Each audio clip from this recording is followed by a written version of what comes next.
What makes Battlefield Battlefield?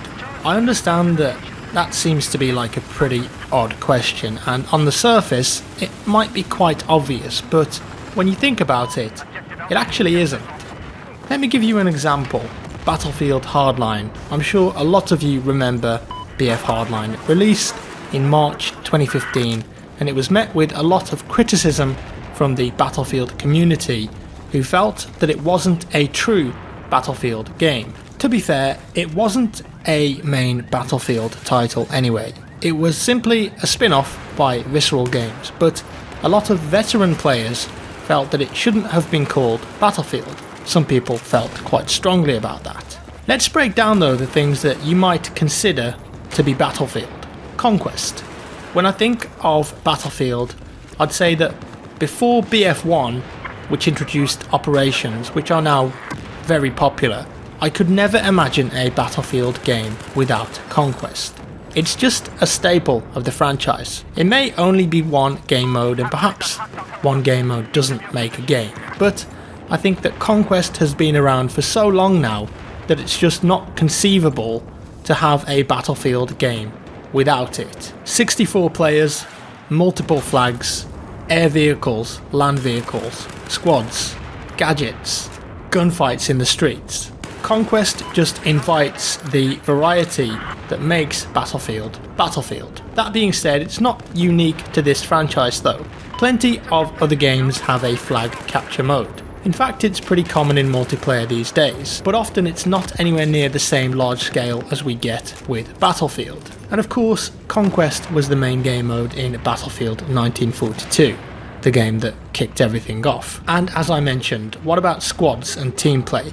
We've had various squad limits over the years, more recently going between 4 in Battlefield 3, and we're currently at 5 again in BF1. But the idea of having a squad where one player provides orders for another is something relatively unique to Battlefield. Other games do have squad systems, games like Squad for example, although they are more military sim, whereas Battlefield of recent years is far more towards the arcade style of gameplay. What about a class-based system for the soldiers that you pick? Classes have changed quite a lot over the years. Older games have had up to 8 classes, where in BF1 we only have 4. But the idea of splitting weapons between certain classes and giving each class a definitive role is something that's unquestionably important in a Battlefield game. It's all about the balance. Again, class systems are not uncommon in a lot of games. One thing that is important in a Battlefield game, to me at least, is having classes that can both replenish ammo for teammates and also medic classes that can revive and give health. I recently covered a game called Return to Castle Wolfenstein and asked, why was that game so good? Well, Wolfenstein had a class system too where players could revive and give ammo out. It's a very simple but great team play mechanic that encourages people to get together and communicate. Another staple of the franchise is, of course, vehicles. They're an incredibly large part of the overall Battlefield experience. Transport vehicles, tanks, planes, bikes, horses, you name it, Battlefield has had it over the years. Helicopters used to be extremely popular in BF4 and BF3, but of course they're not in BF1, and that's largely down to the World War I setting. One thing that BF Hardline was missing was tanks, and that did not go unnoticed with players. It did have armoured vehicles and attack helicopters though, but the rest of the vehicles were mostly fast sports cars and bikes, and a big fuel tanker of course.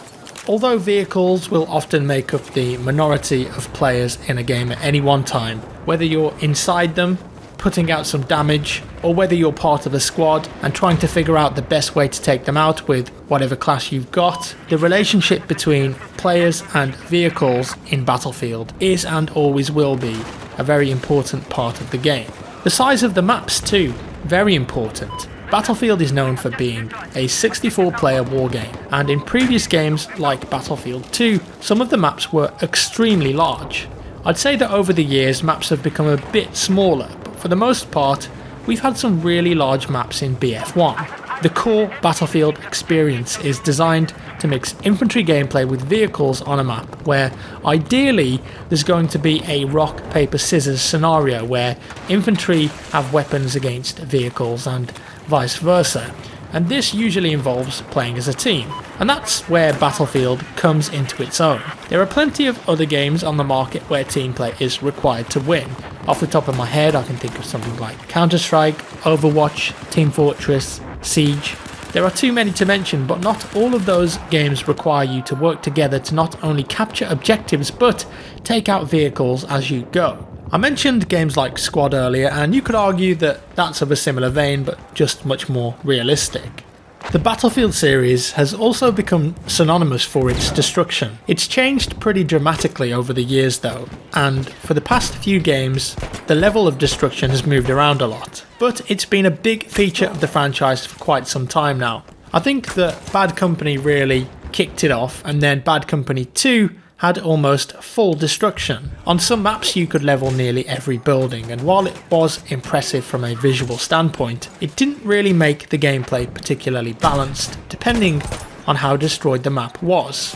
BF3 and BF4 dove more into micro destruction, where you could still destroy some areas of the map, but it was far more limited in the favour of balance. Of course, BF4 had Levolution 2, but that was much more heavily scripted moments that could only go one way. There was some impressive destruction in BF1 too, and you can do a fair amount of damage to buildings in BF1, but only to a certain point. That way players always know that they'll have at least a certain amount of cover to play with. I personally like the state that destruction is currently in BF1, and Battlefield would become pretty more bland if destruction was removed. On the flip side though, I think that Battlefield has had some features and concepts over the years that have come and gone, and I wouldn't really consider core Battlefield features.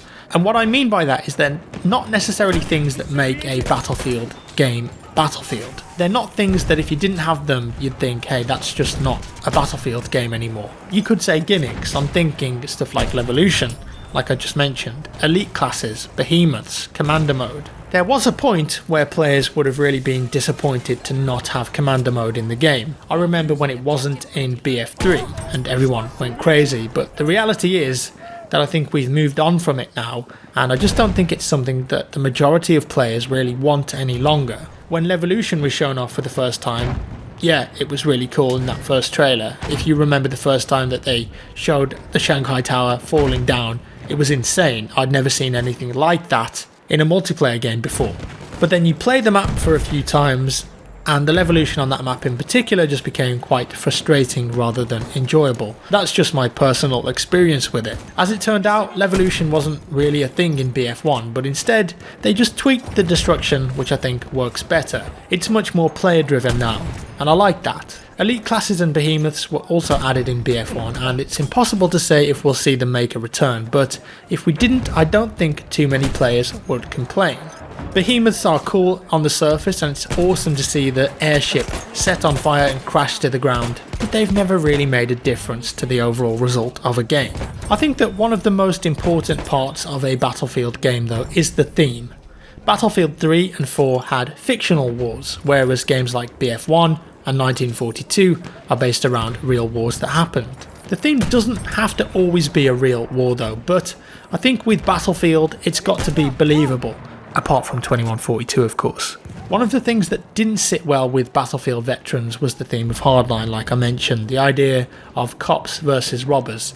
It just didn't feel like a war scenario, and as such I don't think people resonated with that game as much, even before it was released, which is a shame because I don't think the core gameplay was that bad. Would that game have been somehow better received or a better game overall if it was called something different? No, I don't think so. Hardline had vehicles, it had conquest, it had a class-based system, it had medics, reviving, squads, squad orders, and it had pretty big maps too with a large player count. A lot of those things that would be considered Battlefield, but the one thing that it didn't have was a war theme with soldiers that players could get on board with, arguably the most important things. Driving fast sports cars around downtown was fun, but it wasn't what makes Battlefield to a lot of others. Wrapping things up and looking at this, I think there are definitely a few key things that make Battlefield Battlefield. I think it needs a strong theme, a war theme that players can get on board with, either real or fictional. It needs a core team play focused element because Battlefield